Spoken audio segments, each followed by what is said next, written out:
Hi there, it's me again. Second time this week. Well, aren't you blessed or not? It's not an update that I'm giving you at the moment. What I'm going to do is I'm going to do a film review for you. Kieran, the husband, and I watch about 3 or 4 films a week. We do like our evening to sit down, put a film on. Now, it's either a film that we can zone out to and just watch inanely and tinker around the computer, or we sit and we watch it properly, which is what we did last night. So that makes me think this is a good film and one to watch because Kieran didn't fall asleep. So the film that I'm reviewing it's called The Dig. Now, not to be confused with The Dig that was made in 2018. This is the 2021 Netflix original of The Dig. Now, it's got Ralph Fiennes in it, who is just such a good actor. He plays the role beautifully. We've got Carey Mulligan in it as well. We've got, oh God, what's it? Ben Chaplin, he's in it too. We've got Johnny Flynn in it. We've got Lily James and Ken Scott as well. Now, you might not recognise the names, but when you watch the film, if you watch the film, you'll certainly recognise who they are. Now, the film is based in Suffolk. It is set in the 1930s, the late 30s, 1939 actually. And the reason why we know this is because it's pretty much all around the time of the Second World War, just about to be declared. Now, Ralph Fiennes plays the role of Basil Brown. I want to say Basil Brush, not Basil Brush, Basil Brown. And you've got Carey Mulligan playing the role of Edith Penny. Now, Edith owns a property in Suffolk, Tranmere House it's called. Tranmere House, let me just get that right. Yeah, Tranmere House. And she's lived there for a while on her own. She's a widowed mum of Robert, who's 9 in the film. And at the time that this takes place, the archaeologists from museums aren't taking on new work, and the reason for that is because a lot of people are just all going out to war. Everybody's being recruited for war. So what she does, she's in touch with Basil Brown, who is a local excavationist, if that's a word. He specialises in excavation and he works with the local museum to do work for them. But he can work for her at this time because there's not going along with the museum. So he and her, he starts work on some mounds that she's got on her land, and she's always thought about what has been underneath them because her father was an archaeologist. So she's got a lot of know-how. She's learnt over the years a lot about archaeology, and she just knows there's something under there, something to be discovered. So the film is based pretty much on that discovery.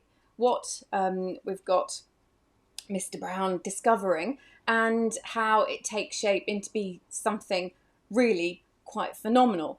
Now, the town is called Sutton Hoo, so if anybody knows anything about Sutton Hoo, you might have a vague idea of what The Dig is actually going to be uncovering. But I would really recommend watching it because it's not a shoot 'em up film. It's not a punching film. It's nothing violent. It's just gentle. It's a really good, lovely watch, and I don't mean lovely. I mean it's a really lovely, well shot film. It's got great depth to it, a lot of respect for the characters and who they portray because it's based on fact, and it shows how interesting it is that those educated in that time that have gone through the education system, how they feel about the people that aren't, the locals, the yokels. But of course, we've got Basil Brown, who is an amazing man. He's a self-learned archaeologist, but he calls himself, a humble excavationist. But he is truly a fabulous character, played so well by Ralph Fiennes, and Carey Mulligan as well. She's got really good depth to her character. She's taken it on really, really well. Even the kid is good, and you've got the ancillary. You've got the co-stars that were really, really good in the film as well. I would say get a tissue. You might cry at the end of it. I didn't cry. If I'd have cried, then I'd have just carried on crying. I've got a very poorly dog at the moment, so I've just been in tears because of that. But the film is very good. It's very emotive. But it's done so respectfully for what actually happened around that time in 1939. So I think it's great. So I think you should watch it. It's, one of the best point is at the end when there's the credits. No, not the end. The end wasn't the best bit. But at the credits, it fills in those little bit of details about what happened and it's interesting to read. It's something that makes you feel really, unhappy about what happened, but then there's a little bit of light at the end with how you go, okay, well that makes it all good now. You'll know exactly what I mean if you watch it. But do watch it. It's a great film. It's PG. It's 1 hour and 52 minutes long, and it's great for a Saturday afternoon or an evening watch, or just something for the family, or just on your own. So yeah, hope you enjoy it. Now here's a little couple of scenes. Actually, you'll see.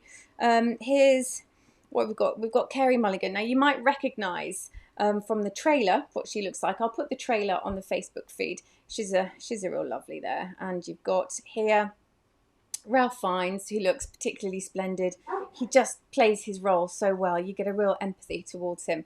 And then this is what this is what you will see if you look up Netflix to actually find out how to watch film, or what it looks like, so you can identify it. But yeah, do take a look, and then of course write and tell me what you think about it. Write on the Facebook group what you think, and that would be just mega. So I'm going to look at my screen now because I don't know where the finish button is. Here it is. So yes, have a fab evening.